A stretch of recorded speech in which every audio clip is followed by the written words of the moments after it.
আসসালামু আলাইকুম। রাজ্জাক মোড় হইতে আমারত থেকে সরাসরি যুক্ত হলাম। এটা আমার মামাতো ভাইয়ের আড়ত। এই যে চাচারা সব আম নিয়ে এসে। আমের কিরম বাজার কাকা? 700-800 বাজার। বলেন কি, আমগুলো অনেক সুন্দর সুন্দর আম, তারপরে এত বাজার কম কোন কি কাকা? এবার তো কৃষক মরি সাফ হয়ে গেল তাহলে। এই দেখতে পাচ্ছেন ক্রেতা নাই, আমের অভাব নাই।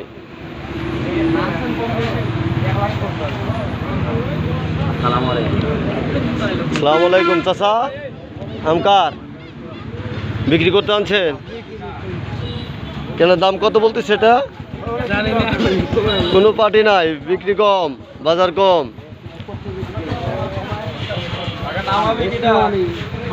আমের বাজার মার্ডার, আমের বাজার নাকি মার্ডার? ভাইস তো বলতেছে কি এত কম? আচ্ছা ঠিক আছে।